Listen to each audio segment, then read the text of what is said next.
শুনেন, আমি ডিরেক্ট একটা কথা বলতে চাই, বেশি বেশি করে বাংলা নাটক দেখবেন, নাইলে কিন্তু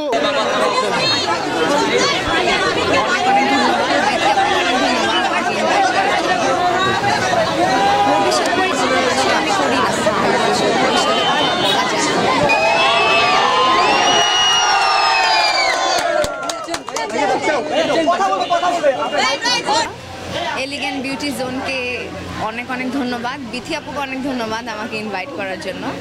সো খুবই ভালো লাগছে, খুবই ওয়ার্ম ওয়েলকাম, সব মিলে ভালো লাগছে। কাজ তো একটু কম হচ্ছে এখন কম্পারেটিভলি আগের তুলনায়। আছি আমরা ভালো, ইনশাল্লাহ খুব সুন সব স্বাভাবিক হয়ে যাবে এবং আমরা সবাই আবার আগের মতো কাজ করতে পারবো, এই দোয়া করবেন আমাদের জন্য। ভবিষ্যৎ পরিকল্পনা আসলে আমি করি না, কারণ আসলে ভবিষ্যতের কথা বলা যায় না, হুট করেই অনেক কিছু হয়ে যায় আসলে। সে কারণে বর্তমান সময়টাকে উপভোগ করাটাই আমার কাছে শ্রেয়। কাজের কোনো পরিকল্পনা থাকে না, কোন কোন কাজগুলো করতেছেন? আমি একটা ওয়েব ফিল্মের শ্যুট শেষ করলাম, মির্জা।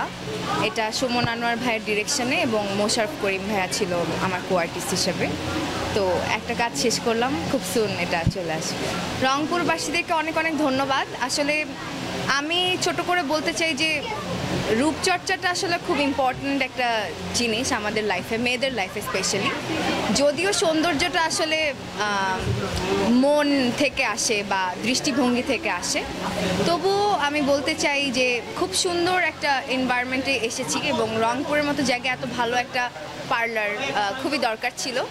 এরপরে হয়তো কখনো না কখনো অন্য কোনো কাজেও আমার আসা হবে, তবে আমি এই পার্লারে অবশ্যই ভিজিট করব এবং আমি আমার রূপচর্চা এখান থেকে করার চেষ্টা করব।